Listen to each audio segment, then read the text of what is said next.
Welcome to Rewind the Game. We will once again dip into football history and to football manager history with a guest on the show. For the listeners who can't see what I am wearing today, I can confirm that we now got our very own exclusive Rewind the Game merchandise.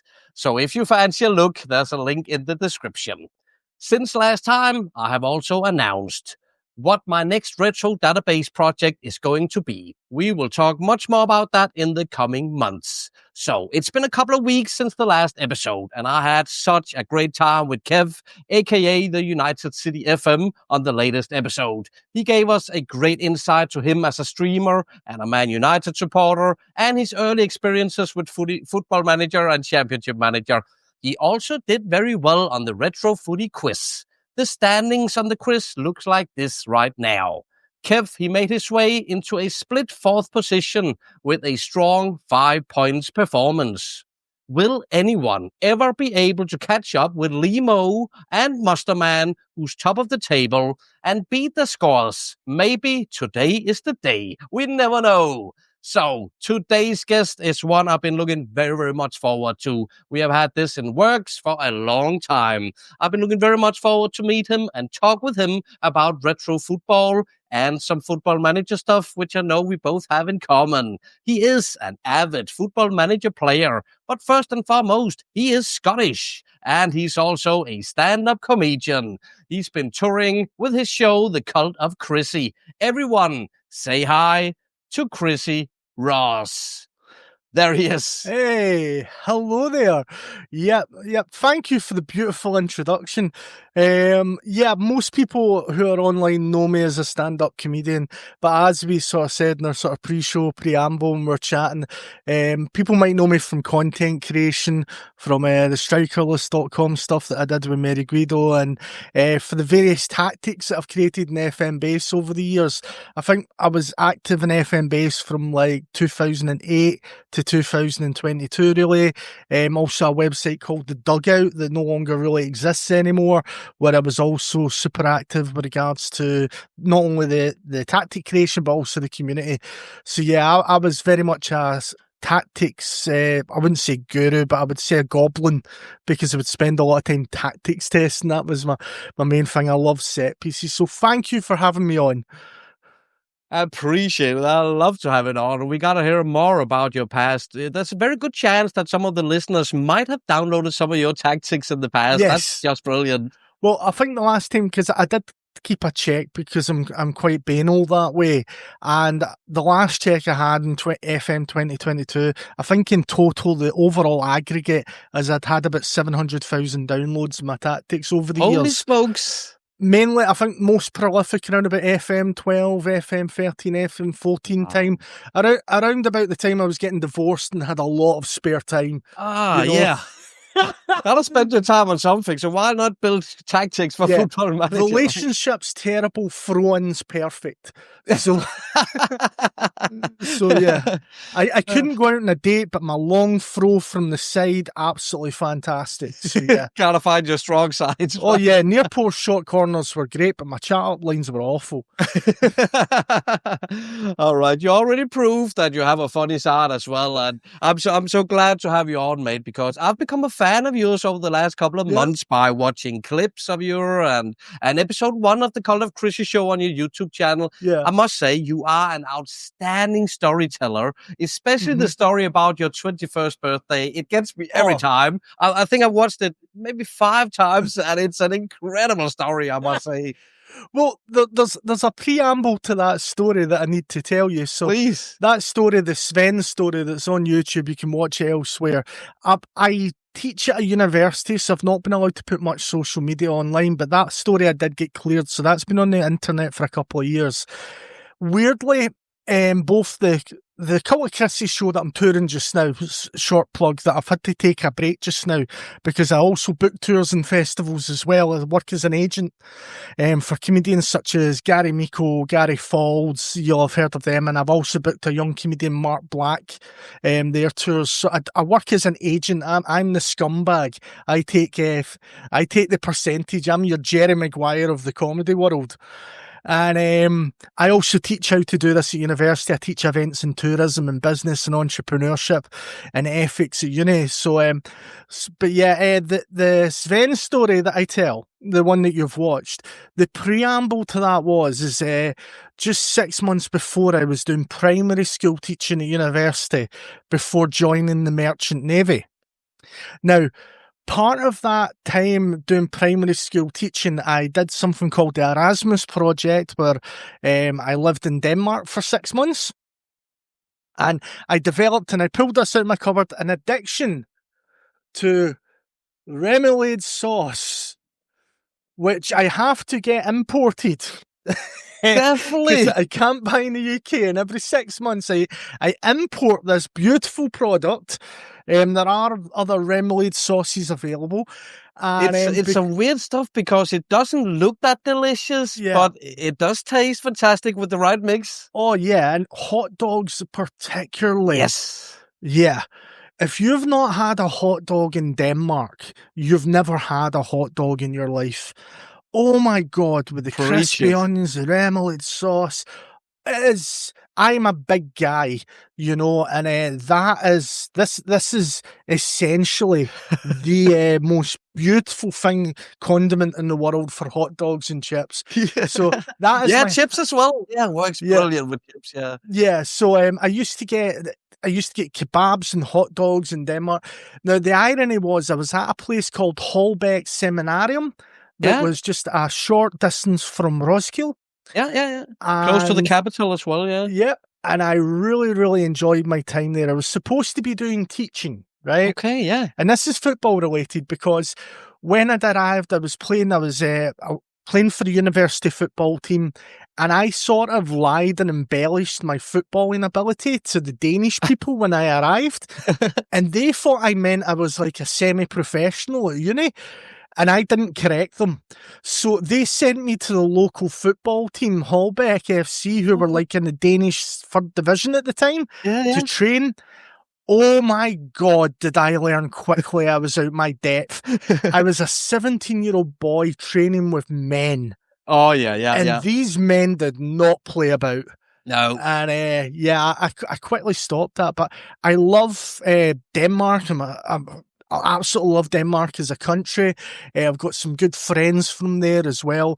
And both me and my son, we also look out for Brøndby because they became like my second team. Yeah, well. I went to the Brøndby Stadium at least 4 times to see games. And what years would that have been? We're talking around about the year 2000, 2001. Yeah, they must have had a quite good team back then, yeah. Yeah, the Morgan's Cron goal. Yeah, legend. Very good goalkeeper. And Ebbe Sand was kicking around about that time as well. Yes, of course. And it was a great time to watch it. But I remember going to the games, and you can't drink alcohol at football games in Scotland. Oh, because we have something called the Old Firm, Rangers and Celtic. Yeah. And in the 1980s, they decided, most people go to the football games to watch the games. Yeah. Well, Rangers and Celtic fans in the 80s went to riot. Yeah. So we had a big issue at a cup final in the early 80s, and alcohol was banned from football grounds. So I went to this game at the Brøndby Stadium, and it was terracing. It was all seating in Scotland as well. It was terracing, and I was able to stand with my friends and jump up and down, and also beer at the game. Lots of beer. Yeah, and it was amazing. I must have drank an industrial amount of Carlsberg, and it was just awesome. And another thing Denmark has that the UK doesn't have is what's called Christmas beers. Oh, yeah. Yeah, and year beers as well. The year beer I think it goes up in like 0.01% every year till that's it. And then very, very strong. Yes, it does. Yeah. And being Scottish, my ego was cashing checks that my body couldn't pay with my Danish friends. So they were like, oh, let's just have 4 beers for the day. And I went, 4 beers for the day? Nonsense. Grab 10.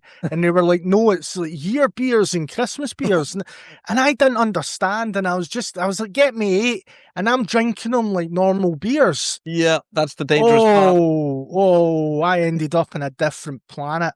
I remember one particular day, we were watching Denmark and they were playing a World Cup qualifier. And I said, for every goal that Denmark or Scotland score that day, we'll have a beer. Yes. And I think Denmark were playing like Malta or something and got like 5 or 6 goals. Of course. And we all ended up doing snow angels outside. I jumped off a roof that day as well. Oh. It was, so I love Denmark. I love football from the late 90s. And so my background, playing FM for a long, long time and its previous incarnations. And just great to be here. You've crossed off all the correct boxes, my friend. That's absolutely fantastic to hear. Before we get to any of the retro footy stuff, actually, could you please tell us about how you came into stand-up comedian, started as stand-up comedian? Right, well, it's a bit strange. So my main passions in life have always been like football and comedy. Football, I tried to be a footballer when I was younger, failed because I really like partying. But I played like amateur football, right, and played for university teams, even managed the university and college team when I was like in 2021. So I was always really interested in management, and I got my coaching badges when I was doing primary school teaching when I was younger, which was really good. And that opened up doors to like training with like semi-professional teams and coaching them from a very young age. So like, I was always like, right, this is great, I understand the game. And as the football managers develop tactics-wise, it's really been nice to see how those developments fit in with like the real-world game. Because for me, coaching and management, it's about the management. Actual football management is about the management of people, the logistics and organisations of that, and the HR element of that. The tactics side of things, though, has been unchanged from the dawn of time since we've been playing. That's not really evolved or changed that much. Okay, formations change and styles of play change, but the ability to organise 11 players on a pitch and to give them instructions and having like touchline instructions and halftime team talks and pre-game team talks that the game does is very similar to what you do in real life. And that's why the game Football Manager, I think, is so popular, because it does have that grounded realism to it that I don't think any other sports game can really compare with. It just can't.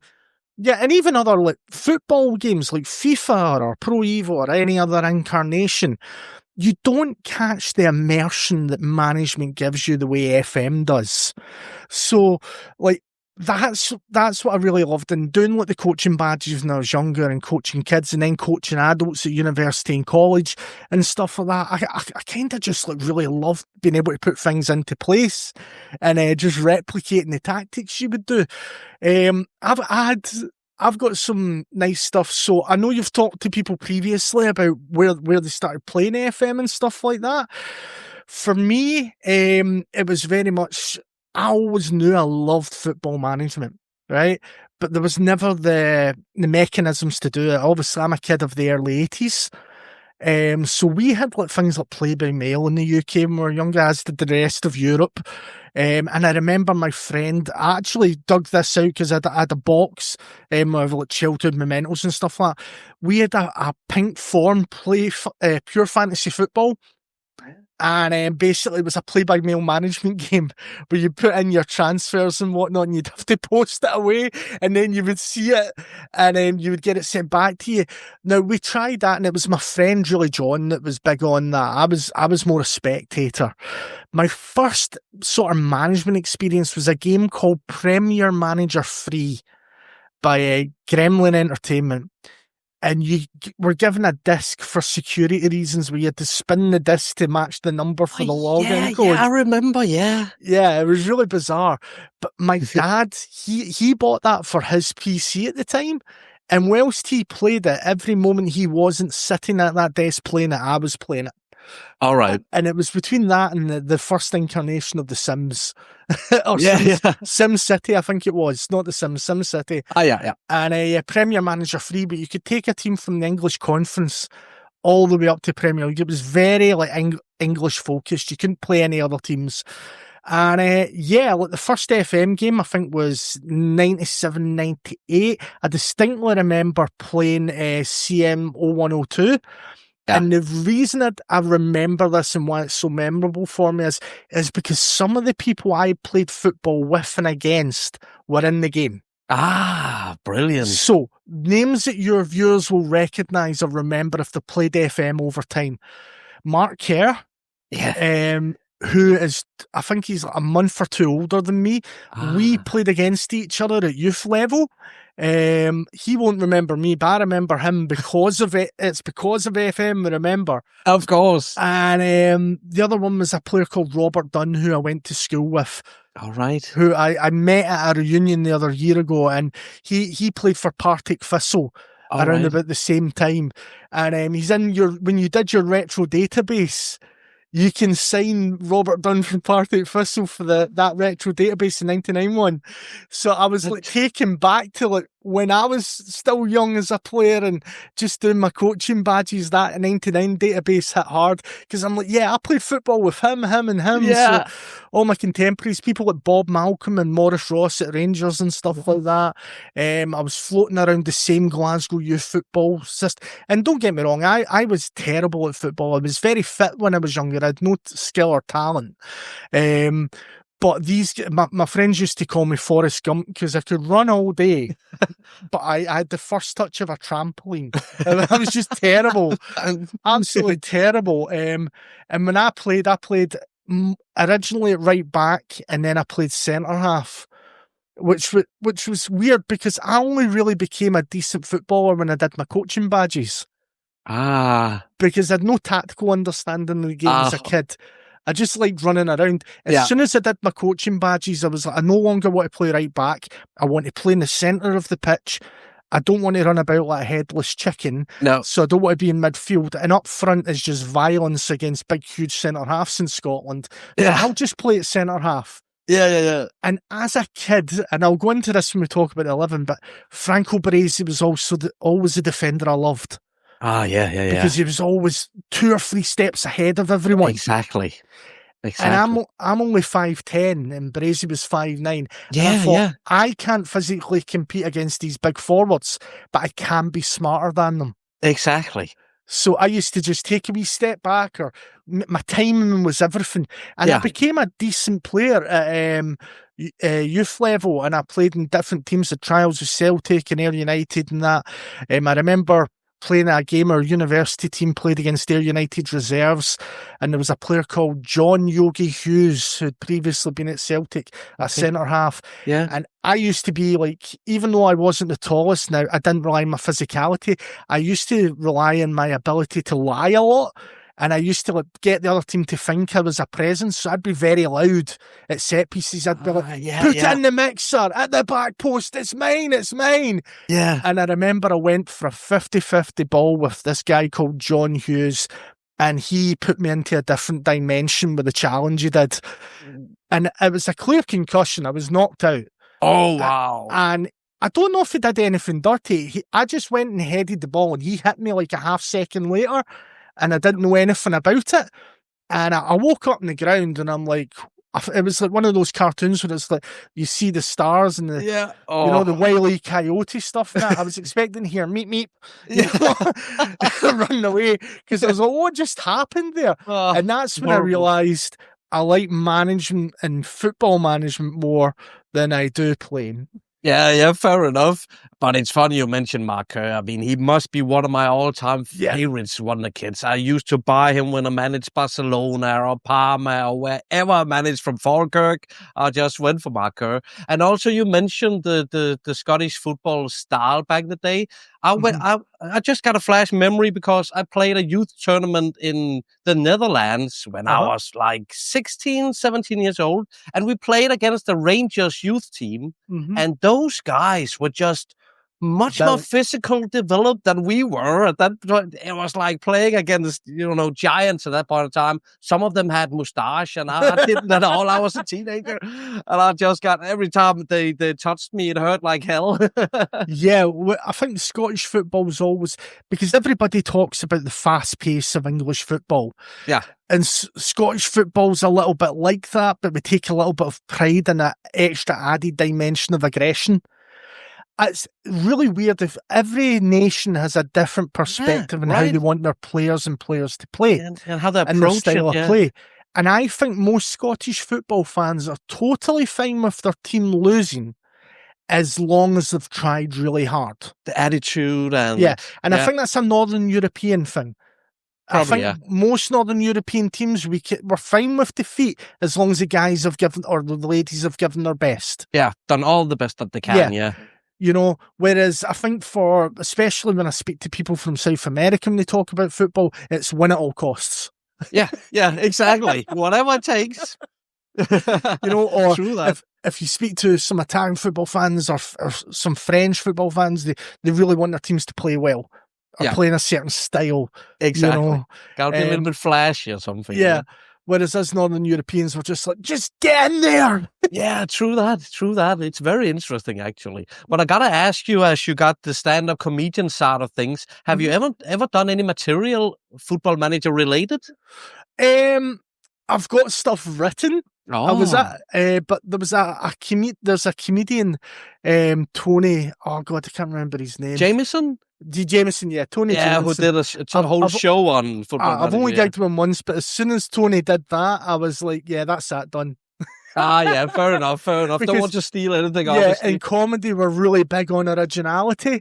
And as soon as I seen Tony do that, I was like, yeah, that's Tony's thing. That's yours. And do you know what? I'm cool with it because I saw the show on YouTube and it's hilarious and I love it. He's fantastic. So, if I was to talk about Football Manager, my perspective would be how it's destroyed relationships. Yeah. And how I'm totally okay with it. Yes, all right. Because most people talk about, you've seen like articles over the years in newspapers about how FM destroyed my marriage, or FM did this and that. For me, it would be a celebration. I would be like, FM got me out of this terrible relationship that I was held captive. It was Stockholm system, and if it wasn't for FM, God help me. I distinctly remember, this is a core memory, right? I remember being in university, doing primary school teaching with the year 2000. It's that game, it's CMO 102. And I'm in a joint save, you could hot desk, where you would play the same game on the same computer, but 3 or 4 people, you would just change the manager around. And I had 3 flatmates. And we had locked in the weekend from the Friday to the Sunday we were going to play one season in the English Premier League. And we'd all picked our teams. And that weekend I was reminded the night before via my Nokia 2010 brick phone that my girlfriend at the time, the person I'd been with, my first proper relationship for 2 years, it was our anniversary that weekend. And I was given an ultimatum: if you don't turn up and we don't go out on the Saturday night, we're over. What I'd very proudly like to state is I finished second in that 14 tournament that weekend. And Alan Shearer for Newcastle did the job. He did the job. I get 24 And you goals. remember it. That's fantastic. And I missed out by 2 points. It wasn't close. It went down to the last game of the season. And my flatmate, Rob, he beat me. Charlie and Stevie, they were behind me. And that's the memories. Fantastic. Great core memory of that. Brilliant. And we weren't allowed to make any signings. I remember that as well. We weren't allowed to make any signings. We just had to use the team. And it was just how good's your tactics against the rest. Yeah. Wow. Who can move those arrows up and down the most, to most efficiency. Exactly. That's a fantastic stuff. That's absolutely brilliant. But yeah, we've already talked about how some of your first experiences with the game and stuff like that. But another thing that I do with all my guests is that I used to ask them who they support and how they became a supporter. How's that story with you? Well, I am from Glasgow, and I stay a 10-minute walk from Glasgow Celtic Football Club. All right. From Parkhead Stadium. And I support Kilmarnock. We're about 40 miles away. I love the sense about that answer. Now, the reason for this is, now, I went to school during Rangers 9 in a row during the 90s. I went to high school then, right? Yeah. And it wasn't a great time to be a Celtic fan. And it wasn't a great time to support anyone else other than Rangers, I would imagine, in Scotland at that time. The reason I became a Kilmarnock fan is because my father, when he went to university in the early 80s, remember when I was saying how Rangers and Celtic fans like to riot and whatnot, and my father was at the game where they had the police horse on the pitch and they get the football ban enacted in the Scottish Cup final.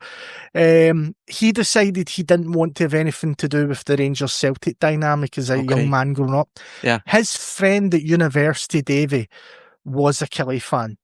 Okay. And when they were in the student accommodation, he said to my dad, you like football, Ian?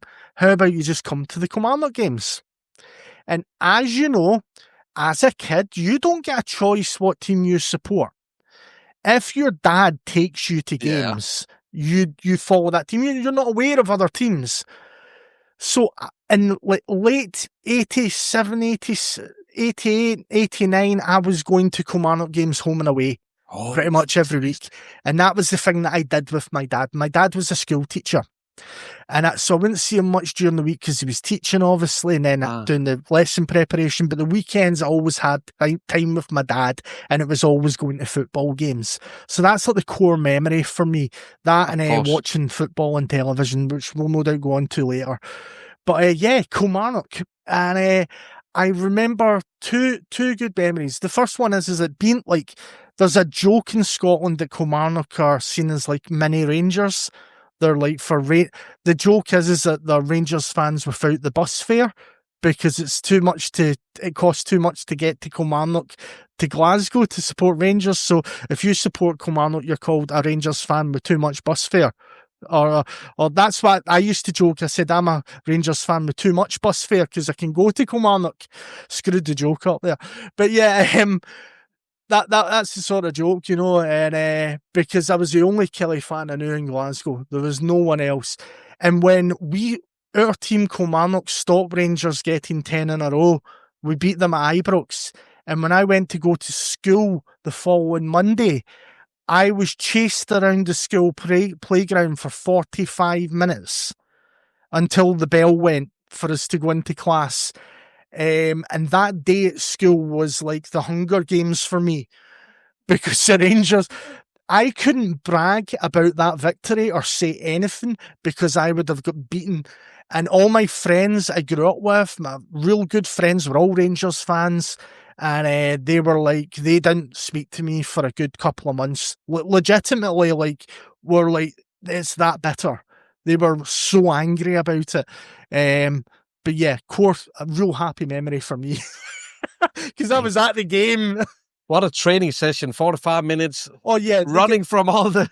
they get about 4 minutes extra time to beat us that game, and it backfired on them, and we ended up scoring the winner. Wow.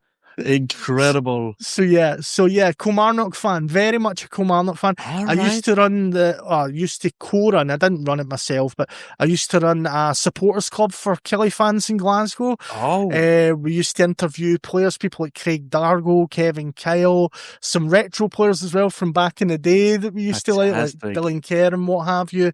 And that was a lot of fun, and we ended up setting up a 5-a-side team off the back of that. That played for about 8-9 years. So yeah, ardent Killie fan. And love that. It's my son is also a Killie fan as well. Oh, you paid it forward, yeah. So it's another generation, although the sort of proliferation of English football now on television means that also a Liverpool fan. Yeah. So English football is sort of taken over to an extent in the UK. Okay, yeah. You know, so I could imagine, yeah. Yeah. It's the same in Denmark. Many Danes have the local team they support, but many Danes also support a Prem side, obviously.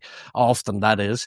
I just remember, didn't I see you post recently, I don't know if it was recently, your top 5 of all-time Scottish football players? Was that you? Yeah, that was my attempt at branching. And I did actually wonder why there was a couple of Glasgow Rangers players from the 90s that I remember very fondly. I thought about, why are they not in your top 5? For example, Ali McCoy is them. Because I was doing that content creator trick of trying to clickbait people and annoy them. It worked. And then, do you know that way? I took the coward's approach and I thought, no, this feels really disingenuous to me. I'm going to delete this. I don't like this. Oh, really? Okay. No, I wasn't getting the engagement I wanted. I was just getting people private messaging me going, how dare you not have Ali McCoy stand here? I could imagine. You know? But I mean, you had Kenny Dalglish was number 1, right? That's fair enough. Because that's very much how Scottish people interact in social media. They'll not like post a comment or share it or like have like normal engagement like the rest of the world. They'll private message you or find a mechanism of getting in touch with you and going, I vehemently disagree with you on a personal level. Yeah. And by the way, I might see you next week at your next event. And you're like, okay. You know, maybe Andy Robertson wasn't that good then. That actually takes me to another thing, because as I said earlier, I watched a lot of your clips recently, and it seems like there's a lot of hecklers. I don't know if that's just a coincidence in some of your...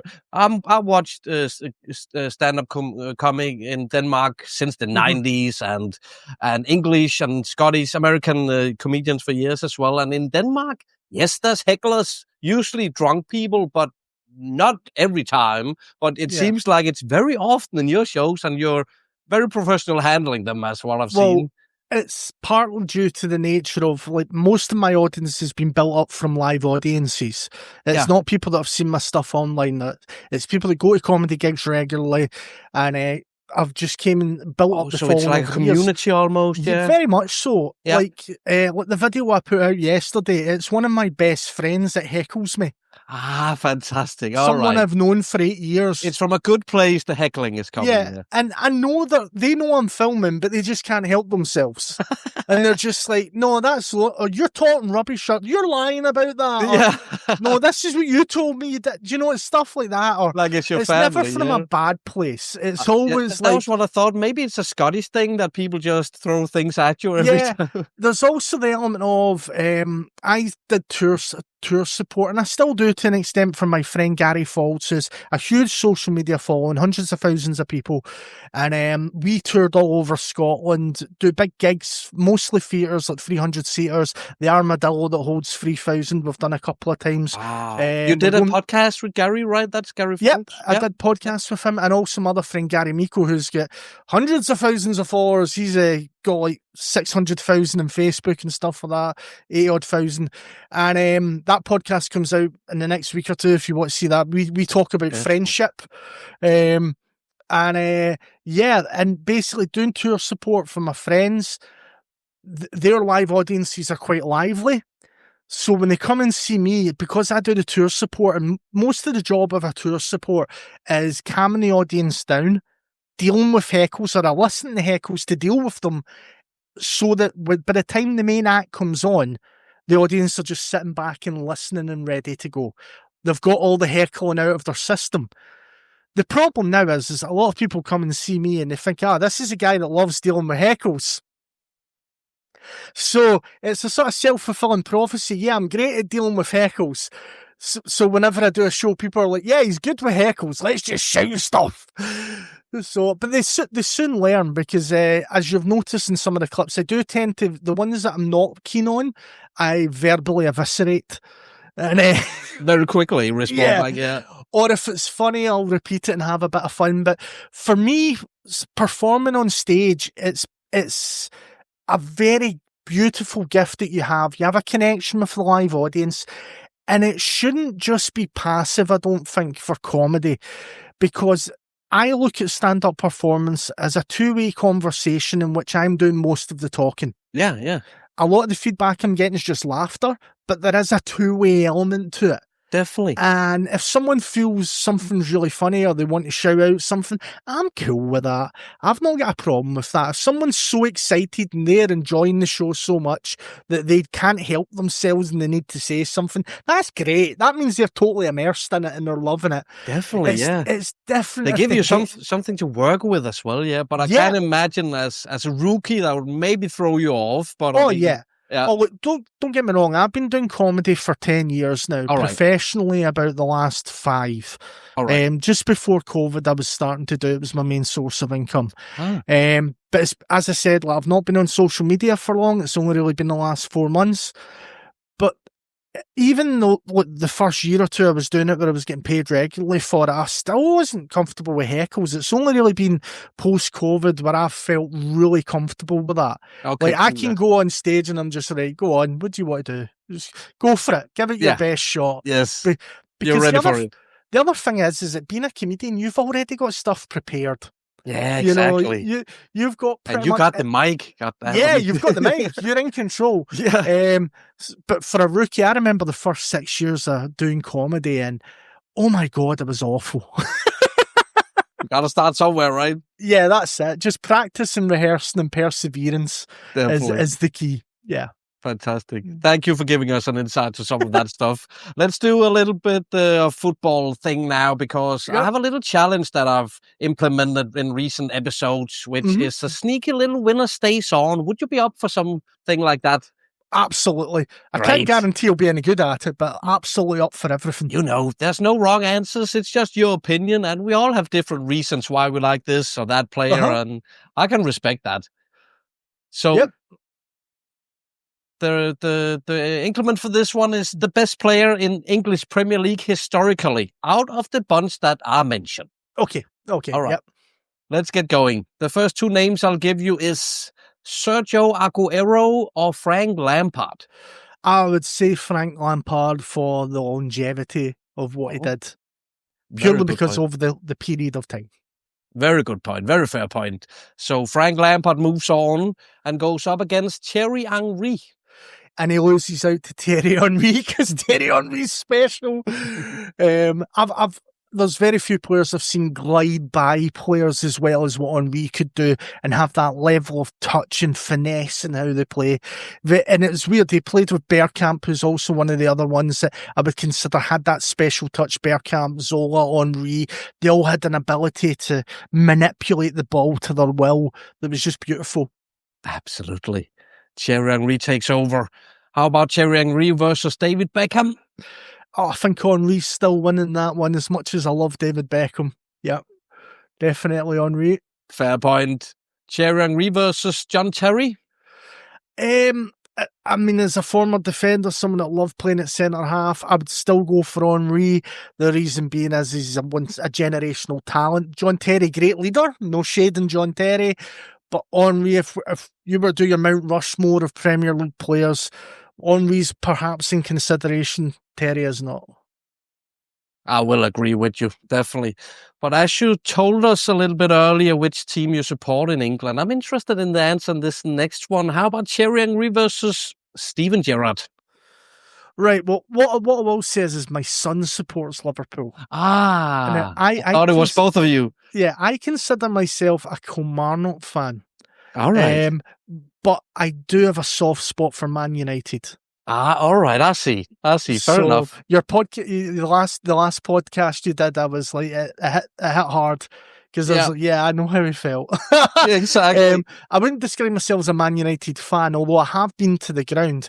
Alex Ferguson did something very beautiful for my family. My younger brother was very ill, and basically Alex Ferguson would sent off a letter to Manchester United just requesting like a strip for him because he liked Man United as a kid. And Alex Ferguson not only said, no, don't worry about the strip, how about you come down to Manchester for the day and come to a game? So we got to see Man U play Leeds, and got a wee bit of VIP treatment for that. And yeah, so I kind of have a soft spot for Man U after that. Understandable. That's absolutely beautiful. So Thierry Henry, Gerrard. I mean, that's a tough one. I'll go for Henry again, because I think he's on that Mount Rushmore. But Gerrard's accomplishments, I mean, he did pretty much everything bar win the Premier League and a World Cup and the Euros, didn't he? Yeah. I mean, yep, great player, but Henry again. Gotcha. How about Thierry Henry versus Kevin De Bruyne? Oh, now that is tough. But again, I'm going for Henry, and I'll explain why. De Bruyne was great in a system. And he's doing well at Napoli, where he's moved to as well now. But I think De Bruyne could fall out of a game if he was man-marked. And you could see that in England, but especially when players gave him close attention. Henry could have anyone marking him and they would still have a great game. Very good point. Go for Henry. Very good point. It is going to take something very special to get Henry off you. This pains me just now because my father and my younger brother, who although had got the special treatment of Alex Ferguson, is now, they both of them love Arsenal. Oh. So they are loving how bad Man U have been doing the last couple of years, and they've been absolutely mocking me relentlessly. Of course. And the fact that I'm picking on Henry continually here now, there's a red flag in my head going off. Chrissy, just choose someone else at some point before this ends. Maybe this next one will give you a little dilemma, I think. When we say Thierry Henry versus Wayne Rooney. I'm still with Henry. Oh. And here is perhaps a controversial opinion. I think Wayne Rooney's overrated. Right? Massively overrated. I think he played in an incredibly talented England team, and I think he played in an incredibly talented Manchester United team. And I think his shortcomings were basically hidden because of that. He had a great first touch and a great awareness for his age as a young player, and a great ability to strike the ball. Yeah. I don't think he was a very intelligent football player, though. Oh. And I think when he get moved back into midfield at Man U, you could see that. Because when you compare him to the likes of Paul Scholes and other players that had real good situational awareness on and off the ball, Wayne Rooney was just violent. He wasn't very good at positioning himself to stop a team attacking. And I think, and even I would say very much in the modern game just now, I think Wayne Rooney would struggle massively, especially if he ended up playing up front in his own. So, yeah, Thierry Henry, and this is someone that really likes Wayne Rooney as a player and really appreciated him, but I think he's completely overrated. And I've seen a thing recently that were talking, I can't remember what English football podcast it was, but I think it was The Overlap, where they were talking about the top 5 English strikers, and they didn't have Gary Lineker in it. And I thought, that's wild. How can you not have Gary Lineker in your top 5? Yeah. But I think they'd agreed Harry Kane was top, but they were talking about whether it was Wayne Rooney or Michael Owen for second or third, or Wayne Rooney and Harry Kane, I think it was. And Michael Owen was fourth. And I'm thinking, Gary Lineker was better than everyone aside from maybe Kane. You know, I would put him, high up there. Yeah, I think Harry Kane and Gary Lineker, you could argue, are the 2 best English strikers, because not only did they do it in England, but they did it abroad as well. True that. You know, whereas Mike Owen, you could arguably say he had an okay season at Real Madrid, but his post-Madrid career was pretty terrible. Yeah. You know, and Wayne Rooney, I mean, he played at DC United, I think, or he managed it at least, but his post-Manchester United career wasn't anything to sing home about, and he never really tested himself at a high level abroad. So, I'm a big fan for that one again. But talking about English strikers, how about Thierry Henry versus Alan Shearer? Alan Shearer, there we go. We found one, I'm happy. Yeah. Now, the reason I'll say this is it's not because I think Alan Shearer's a better player, but it's that longevity. Yeah. Because if you're picking a striker, you want someone that's going to... ideally you have both in a team. Of course. But I'm going for Alan Shearer, mainly because, oh my God, he scored so many goals. Yeah, and he didn't play for the best team in the league. No, he didn't. And I love that as well. I love the fact... I love players that have just chosen their boyhood club And they've went, right, because he could have went to Manchester United, it's well documented, but he decided, no, I'm going to go to Newcastle, that's my childhood club, and much respect to him for that, because he won absolutely nothing with them. Exactly, yeah. But can't apply the loyalty like that. I'm with you. Yeah, so Shearer beats Henry. I'm putting Shearer ahead of Henry for the fact for his character and choosing his boyhood club, and just the volume of goals. He's the all-time record Premier League goal scorer. That metric's got to count. Fantastic. I love that. I got one last player to go up against Alan Shearer then. So okay. Alan Shearer versus Cristiano Ronaldo. Oh, Ronaldo. And I'll say why. And late switch. And it's not because I'm a huge fan. It's because you just need to recognise how special a player he is. Absolutely. And those, I think he got like 40 plus goals from midfield at Manchester United one year. Like, yeah, that's Salah's came close in terms of output, but in terms of longevity, again, which I've already highlighted as a criteria, a rate. Yeah. And just his ability. I mean, we're talking Mount Rushmore of football now, not just English Premier League. True that. You've got your likes of Cruyff, Beckenbauer, Pele, Maradona, Messi, and Ronaldo. Yeah. You know, so how could I not? Yeah, so Ronaldo. So you've saved me from the Henry dilemma I faced. I'm happy about that. And it's a great choice. I do respect your opinions on this. And I did not ask you to prepare for the winner stays on, but I did ask you in advance to prepare your all-time greatest starting 11, like all my previous guests on the show. Yeah. So let's talk about some of your favorite players of all time. Right. First of all, what formation will you be playing? Right. Because most of my FM tactics over the years that I've put out into the community have been a 4-4-2. Yeah. I've went with that. Fantastic. And I've kept it a diamond midfield 4-4-2. So a defensive midfielder, attacking midfielder, AMC, DMC, and a midfield left, midfield right. Yes. Now, functionally, probably not the best formation, but it does let me get in all the players that I want to put in. And that's the important part. I like that's it. Yeah. And also, it feels authentic. It feels, because like, for the vast majority of FM games I've played, even when I was using the arrows in the early days, 4-4-2 was mainly the formation. And I remember reading like books like Inverting the Pyramid by Jonathan Wilson and other books where they talk about tactical formations.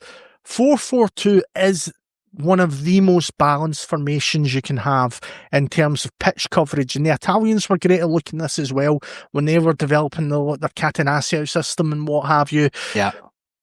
It's one of those formations that, although perhaps is not widely used, 3-4-3 and 4-4-2 means you're defensively sound. You've got those zones in the pitch that you can defend, exactly. And it's only really the top two corners of the pitch where you don't have that coverage, which in all honesty, the ball isn't going to be there most of the time. So, yeah, 4-4-2. Fantastic choice. All right. Now, are we starting out with the goalkeeper? Well, I think we have to. Now, I'll say this. I went for my favourite players, or players that have the most nostalgic and beautiful memories for me. So instead of going for the best player, and I had to add that caveat for your viewers who are maybe thinking, there's no way that player's the best player. Yeah, you're absolutely correct. They're not. These are the players that mean the most to me.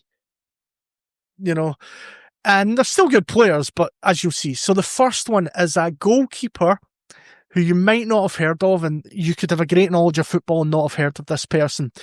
A player called Dragulje Lekovic from the former Yugoslavia. He was part of the 1990-98 World Cup squads. He didn't really play, although he got 14 caps in total. But the reason he's in my team, Dragulje Lekovic, is he was a goalkeeper for Kilmarnock when we won the Scottish Cup in 1997.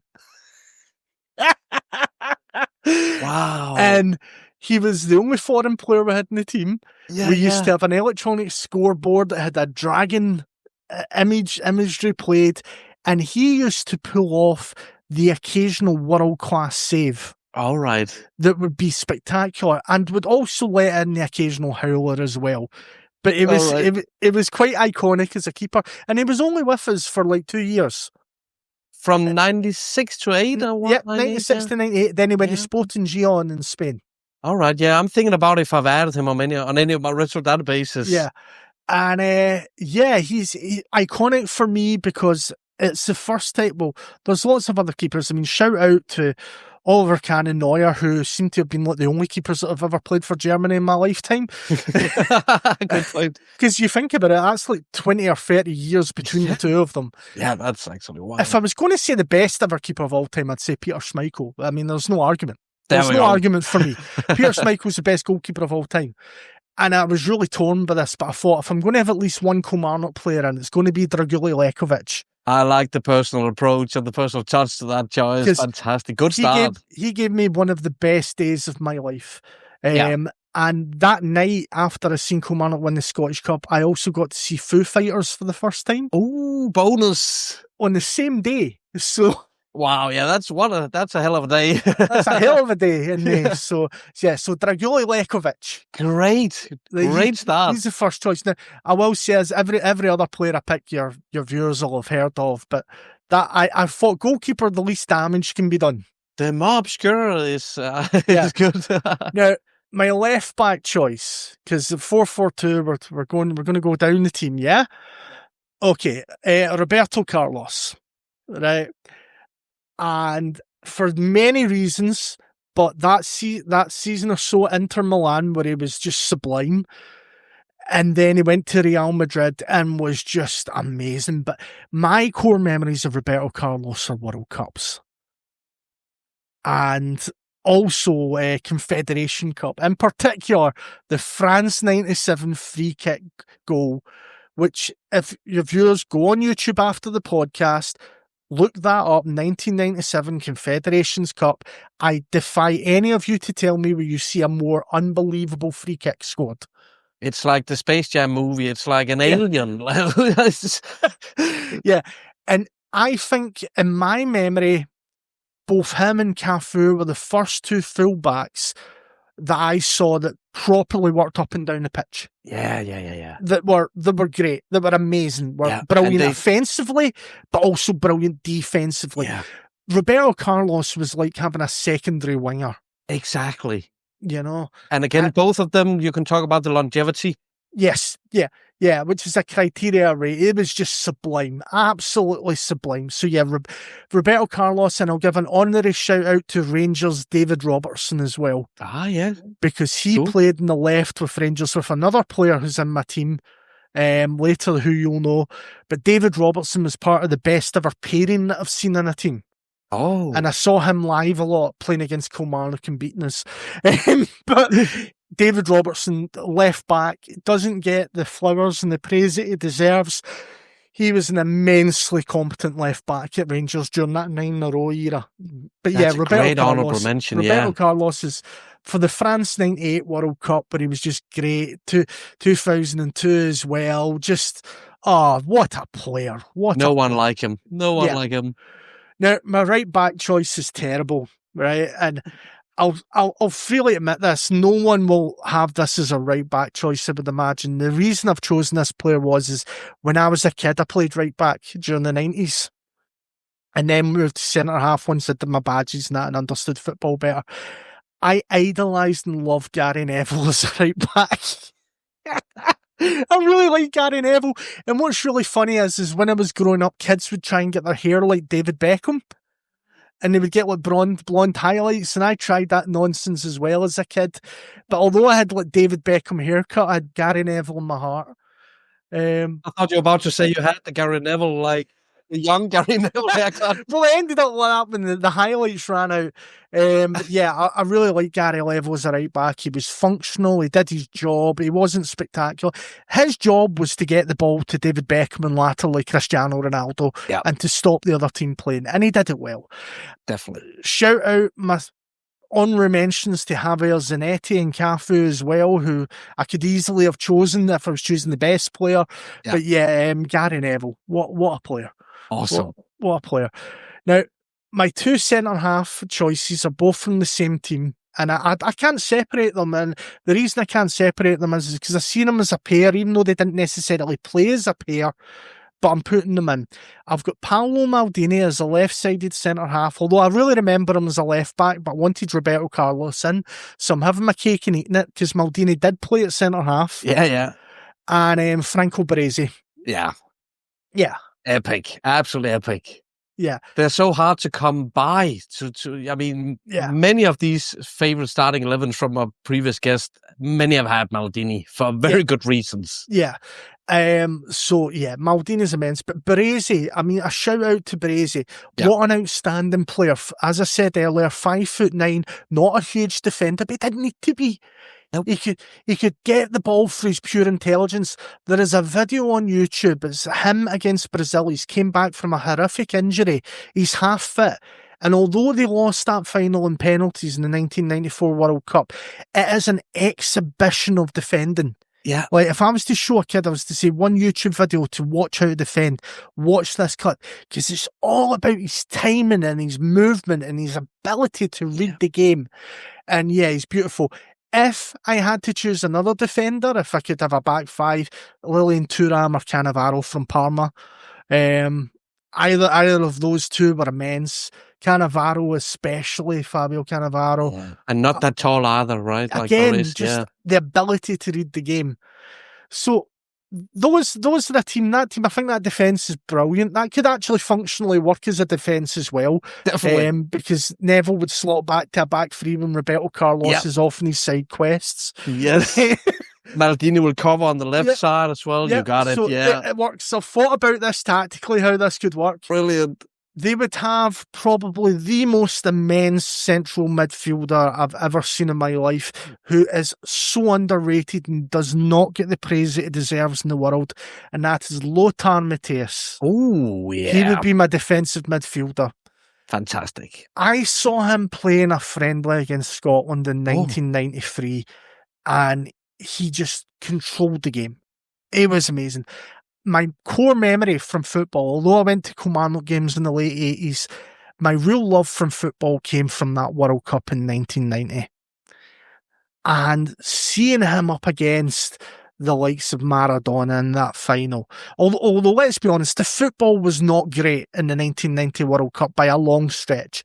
But the teams and the characters and the personality was flavourful. It was just beautiful. You had the likes of Roger Milla, and, as I said, Maradona, Matthäus Schillaci, Scotland even had a team at the World Cup, believe it or not. Yeah. And I had the sticker book from then. I still have it. Me as well. I went through it with my kid the other day, and I was like, all these players, and yeah, I absolutely love Lothar Matthäus. His leadership, his brilliance. He was a Rolls Royce as a player, but he was also, and I'll not use profanity, but he also had a real edge to him. Definitely. He was a solid player. And versatile later at age and stuff. But 1990 must have been prime Matthäus, I think, right? And his time at Inter Milan, if you ever get to see footage of that, he was immense. Him and Klinsmann and Andy Brehme at Inter. Wow. Oh, wow. People always speak about the three Dutchmen in Milan, but those three Germans at Inter as well, wow. They were special. Yeah. And that's one of the things I loved about Italian football. And I even try and do that when I do modern day saves now, but I try and keep to the free foreigner rule. Ah, fantastic. Love that. The youth team up but only have free foreigners. There's something, that 90s football thing that's ingrained in my head where a great team just has three really good foreign players. The rest are all local. Exactly. I need to give an honourable mention to Paul Lambert, though, for this position. Oh, yeah. He wouldn't be my pick, but I've got a little bit of football trivia for the world here, and I hope I don't get Paul into trouble for this. But Paul didn't have his passport in order when he was wanting to go to Dortmund. Okay. And my uncle worked in the passport office and knew Paul from the local pub. He knew Paul's dad. And basically, Paul got his passport fast-tracked in exchange for a signed poster from the Dortmund team that year. And what was really cool was that team went on and won the European Cup. Yes. So we've got a signed poster from the Dortmund European Cup winners. And I basically got Paul Lambert's passport sorted out so he could go and sign it. And it's weird, he went on trial with Dortmund first. Okay. So it wasn't like, it was like getting the passport sorted out so he could go out on a trial, which is crazy when you think about how much of a key player he became. Exactly. It And was it a was, remarkable transfer somehow back then. because it was a free transfer, and I think Paul Lambert spoke about this. He was waiting for Rangers and Celtic to pick him up, and it never Of came. course. And he flew out. He was with Motherwell. He contracted ended at Motherwell, and he went out on trial. An agent had sorted him out for trial at Dortmund.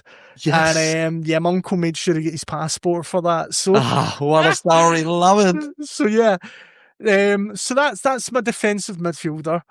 My left-sided midfielder. Yeah. I was torn about this because I had a choice of three that really in my mind I could have chose. Oh. The two I didn't go with, and it pains me sorely, was Hadji and Stoichkov. Oh. Either or could play in the centre midfield or in the left. Love both of them. Loved that Barcelona dream team. Oh. That Stoichkov and Hadji were a part of to an extent.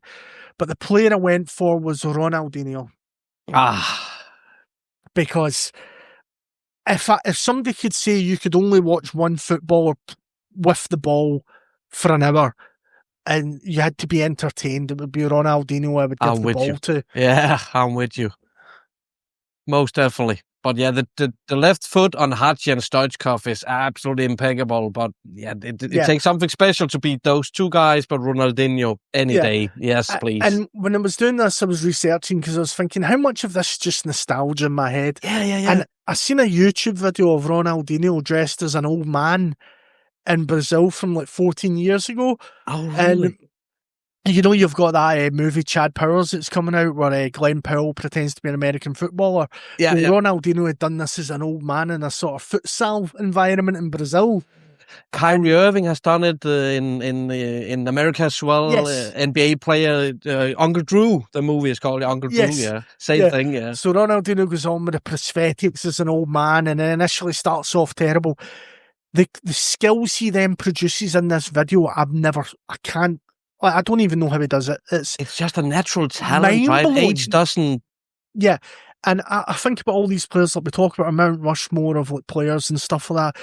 I've never seen a player more skillful than Ronaldinho. I've just haven't. It was just so easy for him, and he did it with a smile. Yeah, he loved it. And although longevity goes against him because he had a very short window. Yeah, he burned out suddenly. Yeah, which is quite sad because you see that with a lot of South American players like Amoruso and what have you, where they're initially Adriano, really great. Yeah. Adriano, he's a really sad one, isn't he? Yeah. He was an absolute beautiful player, and then his father's death hit him really hard. And exactly, you know, your heart goes out to these guys because they're such unbelievable talent. They've maybe came from a background where they're not accustomed to wealth, and then suddenly everything's thrown at them. Their lives they're thrown.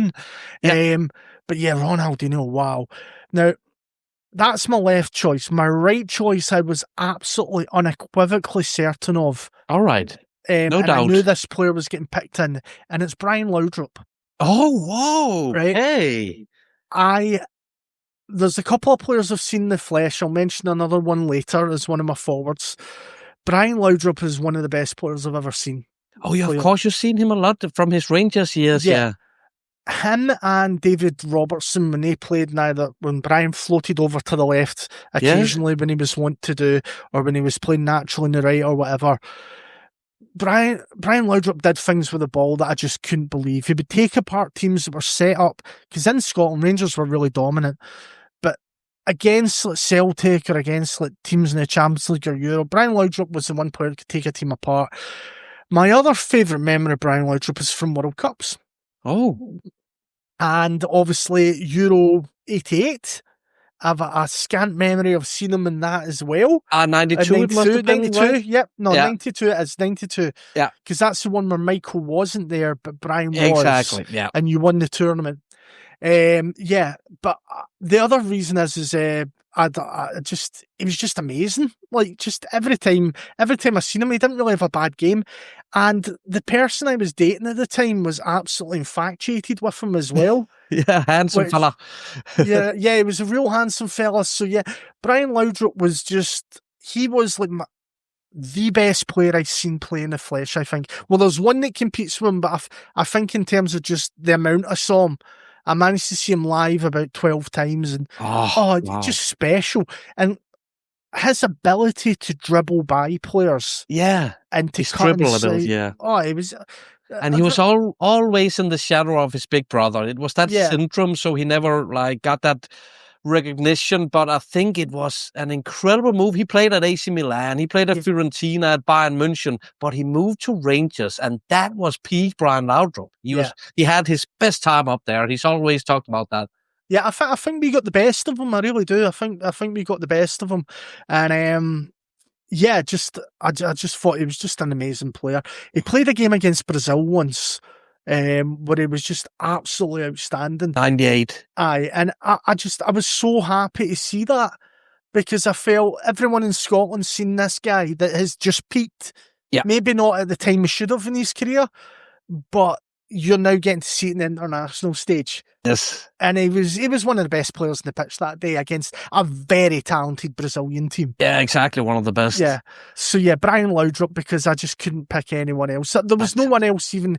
I had Ruud Gullit in my mind as consideration, but really it's Laudrup every day of the week. Wow. Incredible choice. So that's me. Get Mateus sitting there in the midfield, protecting Laudrup and Ronaldinho going off and doing their thing.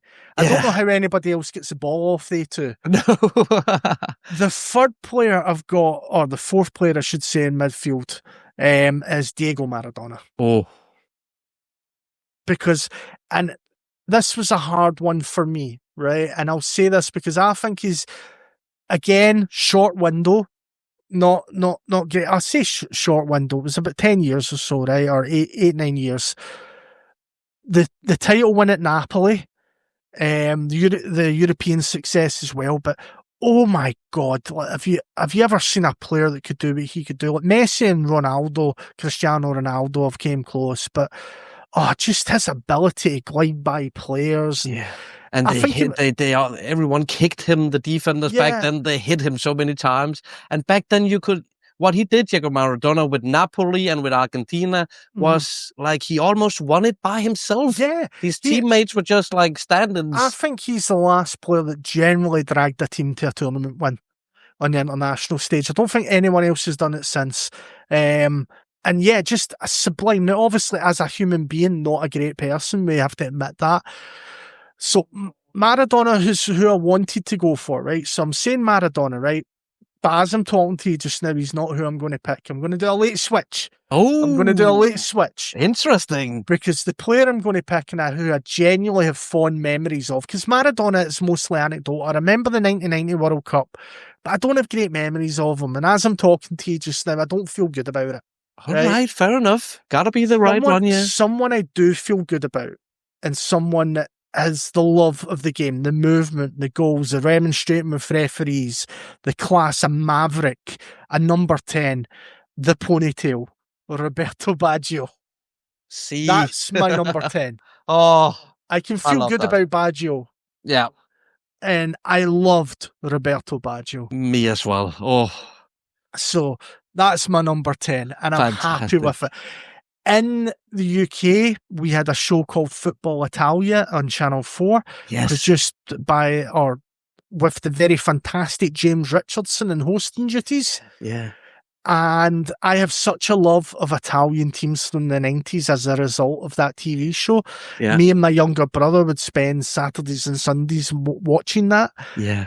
And they used to have an Italian game on a Sunday afternoon or Sunday morning before the 3 p.m. UK games. And we would always watch the Italian football. But that era in the 90s, Roberto Baggio is the one player that I have a lot of fondness for.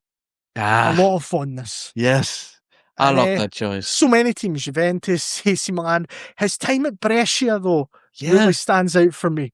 Again, much like Shearer, with a smaller team. Yeah. But just looking amazing. And Dario Hübner as well. Yes, definitely. So and Baggio's understudy for a short while at Brescia, Andrea Pirlo. I mean, perfect. Yeah.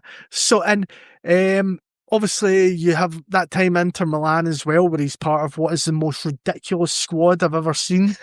Where you have Ronaldo up front, Zamorano as backup, the Koba kicking about. Yes.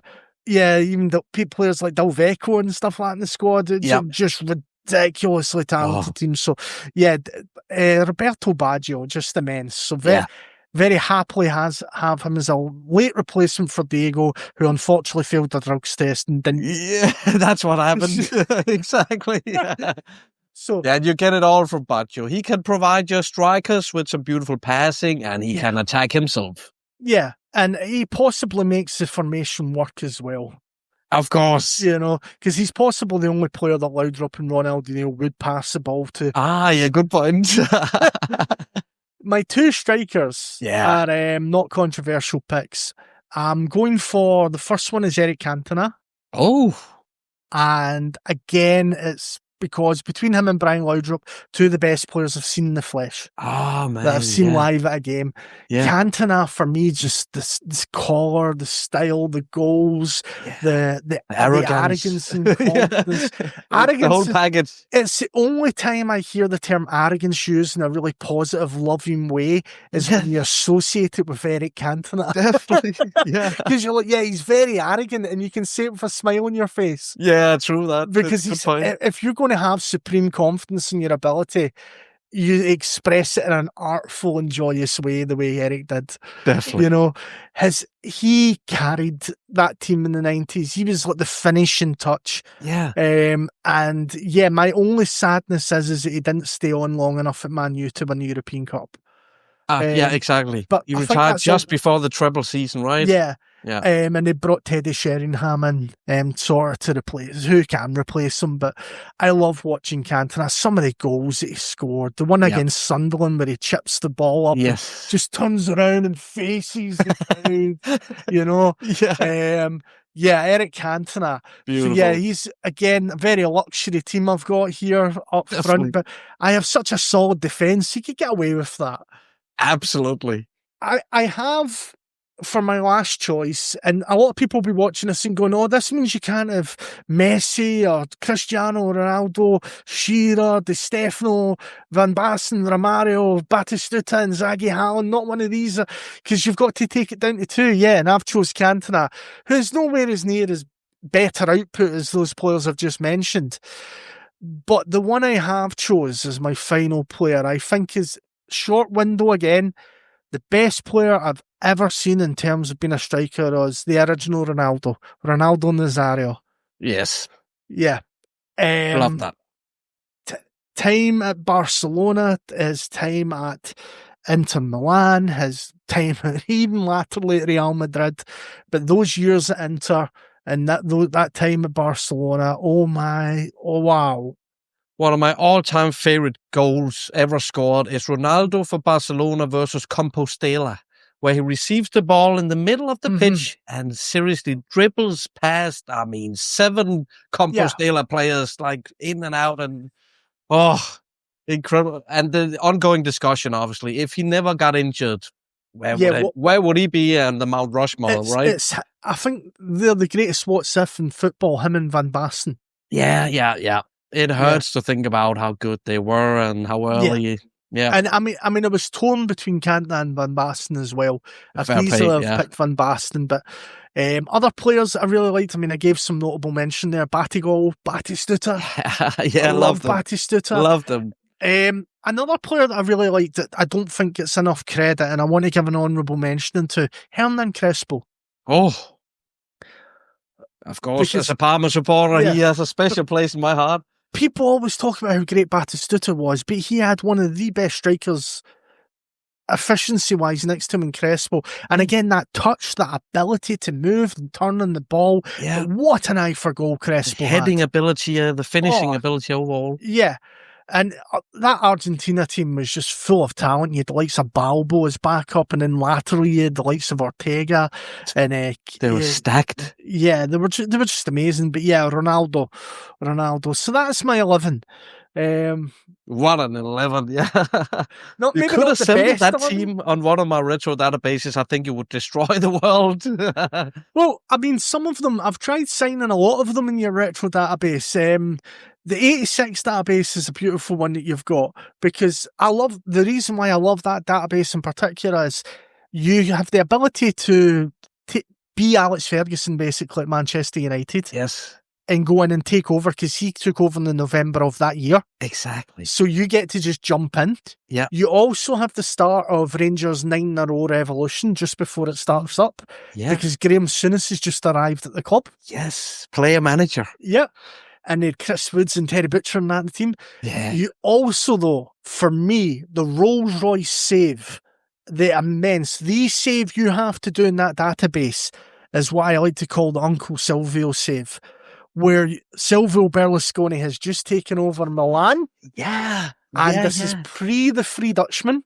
Yes, it is. You've got Wilkins and Haitley as their foreigners. Yep. You get to go into a Milan team that has Galli in goals to Sotti at right back. Costa Curta's on loan at Monza, but you get him back at the end of the year. Yeah. But until then, you have Galli that you can play in defence with Benetti alongside Baresi. You have left back, you can have Maldini or Avani. He's 18, Maldini, I mean. Yeah. Oh. And you also have the likes of Donadoni in that have been signed. And, you have some of those Milan legends from the 90s. You get them already that early in mid-80s. And it's just raring to go. And you've got all these players that are just sitting there like Conte and Benarivo, Peruzzi, that are 16-year-olds or 17 years old, Gianfranco Zola, that are all in the lower leagues that you can snap up and put into this team. And you've got the Sampdoria team of Mancini and Vialli as well. And you've obviously got Napoli with Maradona and what have you. But that Milan save, I think, because it's like 33 years since they've won Serie A, you get to go in and take what is already a pretty good defence. Definitely. And then just add to it. That's a fantastic shout. Definitely. Absolutely. But yeah, thank you for taking your time to take it serious to assemble your starting 11 as well. I really, really appreciate it. Well, because obviously we've been talking about this for a couple of weeks about doing the podcast, I've had a couple of weeks to really think about this. So you're taking players out? That's been agonising, absolutely agonising. And that's how I feel so happy, because I wasn't happy about having Maradona in the team. I feel so much happier having Baggio in it now. It's gotta feel right. It has to feel right. My life feels complete now. I can move on with some good memories and happy times. That is good to hear. Let's make some more good memories, my friend. It's because it's crunch time now. We can't drag it out any longer. Now it's part of the show where Chrissy shows his complete lack of football knowledge. Everyone says that they are people are getting nervous about the quiz, but I mean, see, when I seen how well Musterman did, and I was like, nah, that's not going to be me. A couple of guys have set the bar, but I mean, maybe you will surprise the world, Chris. Let's see what will happen. Let's see. Exactly. I might add that although I've got a master's degree and I'm about to start a doctorate in a couple of months, I'm not that intelligent. I'm just hardworking. And I have it's weird. Aside from retro football, I have a terrible memory. So I'm dreading this. So let's go. Bring on. You're lucky. It's a retro footy quiz then. I should be okay with this. Exactly. Let's see.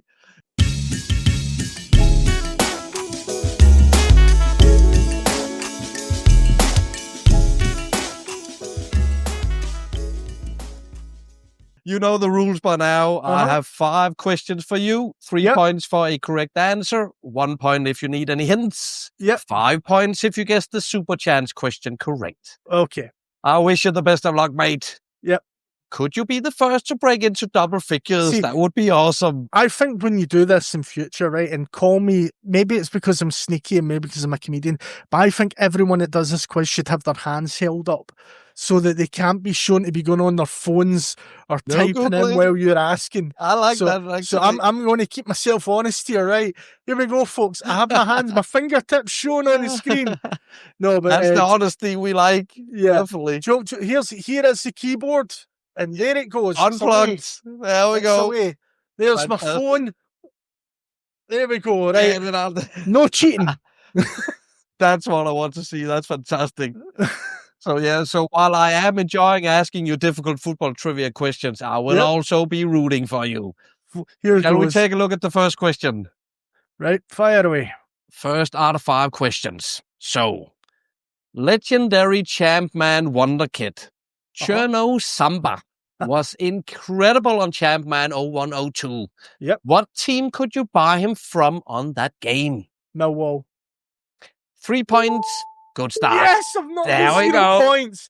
Everything else from now on, I do not care. I have not got 0 points. That was my fear. You're in 3 points. Now you have to keep the streak. You got to answer as quickly as on the coming questions. Oh no! I'm like Scotland at a tournament now. I've got my pride. I can lose everything now. I'm fine. That's great. We're off to a good start. I love when that happens. It takes us on to question number 2. Okay. Who was the top scorer at the 2006 World Cup? Miroslav Klose? That's 3 points. As quickly as it comes. Feel good about that. Fantastic. That's good. That's great. 6 points now, and we're 2 questions in. Right. So now it's get tricky because the third question, as you might know by now, is always from the fun fact category, which is also known as the middle name question. Yep. Okay. It's a difficult one to prepare for, so let's see how this one goes. But you're on a streak right now. So, what is Peter Crouch's middle name? Okay. Charles? Not correct. Okay, well... It's a good shout. Okay. Yeah, it's a good shout. What was the correct name? Out of interest? You'll get 3 options. You'll get 3 options now. Yeah, I get 3 options now. You can still salvage 1 point. So it's one of these 3 names. So is Peter Crouch's middle name Anthony, James, or Matthew?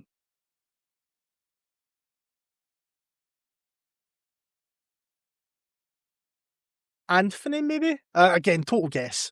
Of course. Guess. Who the hell knows what his middle name is? But it's not Anthony.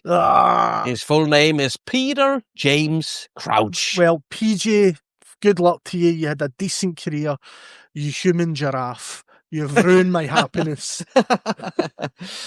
Still 6 points. It's not half bad at all. It doesn't take much more to break into the top 2. We have more than 1 point. We have more than 1 point. So exactly, way more. And the next question, which is the 4th question, is the super chance. So 5 points is on the line. Hands free. You get this spot on, right. Okay. That's 1 point if you're 1 off, also known as the Musterman rule. All right. As it shall forever be known as. So the question goes, how many goals did Hernan Crespo score in his international career for Argentina? 28. Not correct. Oh, no. And you won't get 1 point either. It is pretty close, though. It's 35 goals. Oh, if we get that many, that's impressive. In 64 games, yeah. Do you know what? I'm as someone that really likes Crespo, I'm totally happy to lose that one. I'm quite happy with that. Good on Crespo. Doesn't get the flowers he deserves. Definitely. And the irony of me mentioning him earlier as well. Exactly. And you also mentioned Champman 0102 earlier, so I thought these questions tonight could maybe... If only I'd spent a little bit more time researching. All right, 5th and final question. Let's see. If you get this right, you'll get up to 9 points, which will be top position in the leaderboard. I feel like I'm an Arsenal in the Premier League. I've started really well, but it's all fallen away, hasn't it? I'm never going to win this. Right, okay, let's go. We're still in with a shout, though. Last question. Yes. And if you don't get it right, there is 3 options to choose between, which will give you 1 point. And as we saw earlier, Limo and Musterman are top of the table with 7 points. So Look, I am just staggered that I'm even in this position getting into the last question. And to be fair, Limo Musterman deserved to be top because not only were their podcasts incredibly entertaining, but they're better human beings than me, right? If I was to be the top of this leaderboard, it's like that saying that Jose Mourinho says, to win something you need to have a team of right bees, you know, right bad people. You know, I feel like that's what it would be like the guy that's not an FM streamer, the tactic creator, the scumbag set piece, you know, obsessiveness. Yeah, so fire away. I don't deserve to be here. That's very commendable. But come on, I'll root for you for this last question. Okay. Fifth and final. Which goalkeeper has kept the most clean sheets in Premier League history? In Premier League history? Whew. Oh God. Because this is where the bias comes in, isn't it?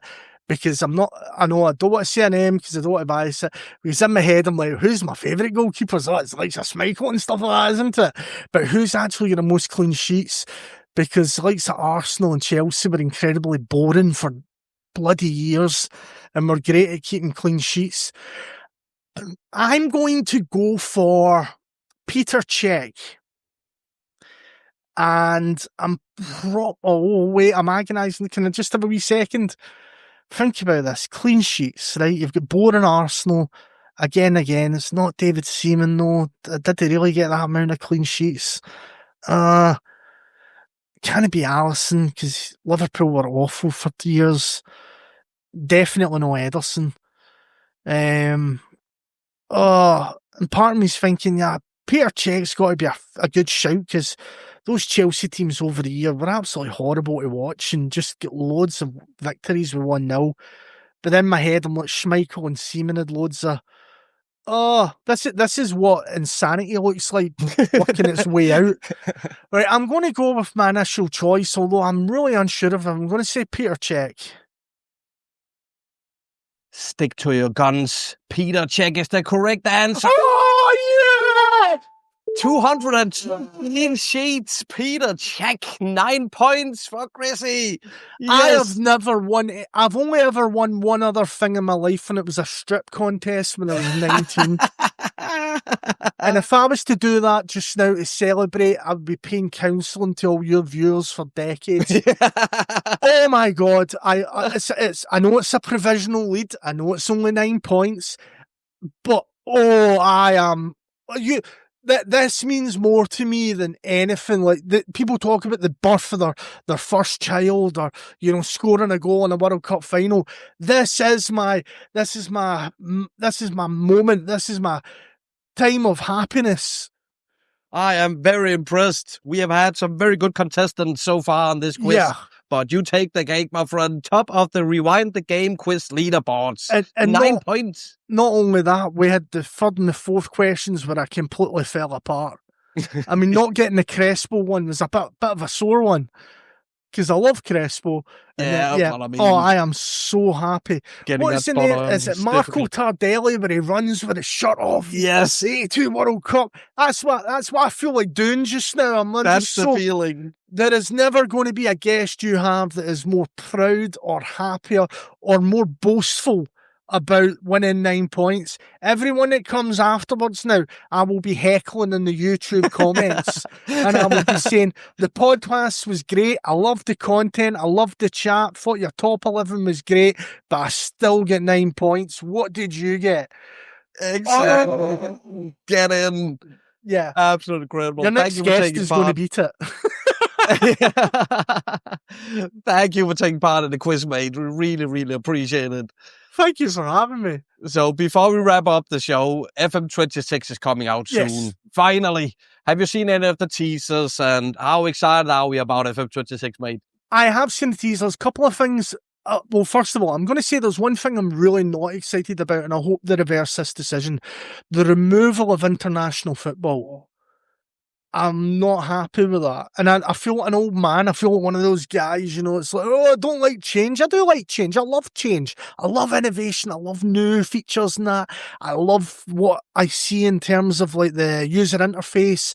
I think it'll be much more intuitive and easier to get around. I love the fact I've introduced women's football as well. Don't know much about it, but I'll give it a go. I'll no doubt do a save or two. But I'm really not happy about the exclusion of international football. I can't see why they're doing it. I think there was some justification that only like 10% of players or like 3% or something play it. Yeah, but those 3 or 10% of players that play it really enjoy their international saves. I mean, one of the big things that I love doing, that pretty much every save I've ever done in FM, is I start off at a lower league club, I build my way up, and the pinnacle of that career is getting a national team job. So I don't understand why they're taking that away. I can't see how they can't have it. It's a World Cup year, even that. Yeah, I mean, maybe it'll come as DLC or something down the line. I mean, they have to, silly. Right? I mean, also remember. I don't know if you remember. Do you remember the game FM Live they introduced? Oh, very vaguely. Now, I was a big proponent and player of that, where you could play live against other FM players. Yeah. And you would have like a market system, an open market. You would buy your players, and then you play against each other live with your tactics and whatnot. It was great. Okay, right? Like a network save. Yeah, you could. It would only really work in like a game world for like a season or two. Okay. Because then after anyone new coming in, they're facing a hurdle to compete against. It worked really well when you just had like one season of games and then it was like a fair playing field. But a lot of the features they had in that, they just took out and they never reintroduced into the game. Exactly. And I just feel like, see, whenever you're being reductive and you're taking features out of a game that people love. So that's my first caveat about it. I'll still get the game. I'll still play it. Mainly because, and here is for all your viewers, it's because this man here is going to do a retro database. So I don't really care about the modern game. I have not played much FM at all on FM24 with modern day football players.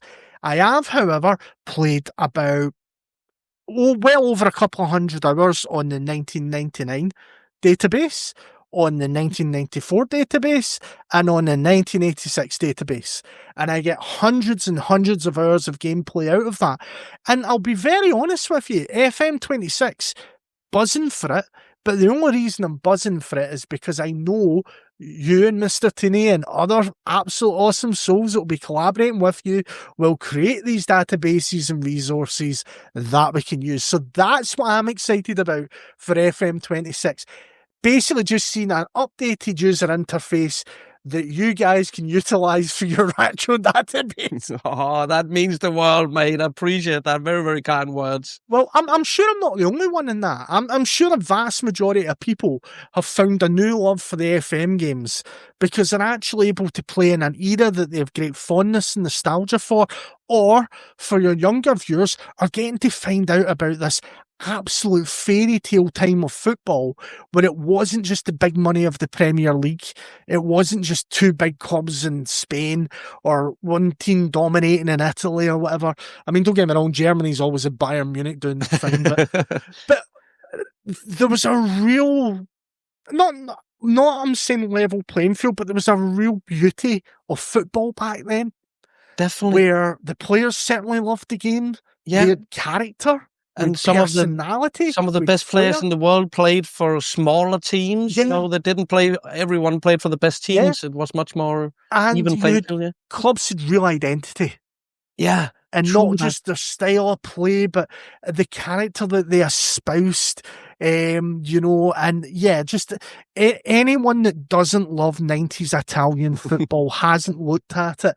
90s Italian football, if someone said to me, what would you like if you'd one wish in the world? It would be, can I go back and just take part in the 90s again? Yes, where the music was fantastic. The football was amazing. The world was a much brighter place in terms of everyone getting on with each other. Because you had the collapse of the Soviet Union, which meant liberation for a lot of Eastern Europe. You had a much more progressive, positive outlook for the world. everyone was humanity just felt a lot closer. There was no social media. There was no social media. If you wanted to talk to someone, you had to go and tap their door or give them a wee phone and say, I'll meet up with you. Or if you were revolutionary and you were in pre-1994 and you wanted to play Football Manager, post your transfers. Yes. But yeah, it was the lack of social media. I think as much as we love it as content creators and it's great for marketing and it's great for reaching people, definitely, the negative side of that is so huge. And it makes me so sad. I teach the younger generations at university, and I noticed that they really, there's things that they have generationally as idiosyncrasies in terms of their social interaction that our generations never had. Yeah. And that's a reluctance to engage in a group. We have that great thing, and football's great for that. Football is, it's described as tribal as times, but I would say football is about communities. And definitely, we are all separate communities that support our team, but we're all part of one big community. Yeah, you can go to the other side of the world and mention a couple of football players, and if you understand each other, yeah. And the key thing is that you might not speak the other language of someone else, but if they see you with a football strip and a name and a number in the back that they know, you instantly have something to talk about. Exactly. And something that brings you closer together. Exactly. And that's why I love football. Me as well. And that's what we've been doing for the last 1.5 hours or something. And I've really been enjoying your company, mate. And I'm also looking very much forward to see more material from you. As I said earlier, you are an excellent storyteller, which is essential, in my opinion, as a stand-up comedian. Thank you. So would you please tell people where they can go and follow you? Yeah, you can. Basically, if you put Comedy Chrissy into Google or any search engine on social media platform, you'll find me. As I said, just bringing new content out into social media. I've got another hour of new material I'm releasing in the next week or so. I'm doing a new hour every month pretty much. I've taken a little break. I've got 2 hours filmed there that I'm putting out, and then starting February again, it'll be new hour every single month, because I look at a new topic each month. And do you know what? After talking to you, I might just take an hour on Football Manager. Although Tony's done his thing, I think I've got a different take on it. A much more, I'm not going to say funnier take, because what Tony did was amazing. I wouldn't want to detract from that, but I probably have a much more darker or more edgier take, you'd say. And I don't mean that in terms of a negative way. I just mean that Football Manager has been a constant thing throughout my life when things have maybe not been so great. And I've always been able to have a laugh because of Football Manager. I think there's enough material to dig into there for you to come up with some good stuff. Thanks so much, man. And yes, people, please go and follow Chrissy. You won't be surprised. You won't be disappointed, guys. Yeah. And mate, thanks a lot for joining us today. Thank you for really having enjoyed it. And for any future guests, 9 points. 9 points. We got a new leader. 9 points. I love that. Incredible job, my friend. All right, that is it for us today. We will be back soon with another great guest. So please leave us a like and a comment. Give it up in the chat for Chrissy and his 9 points. That is very, very impressive. So until next time, guys, keep it retro. See ya.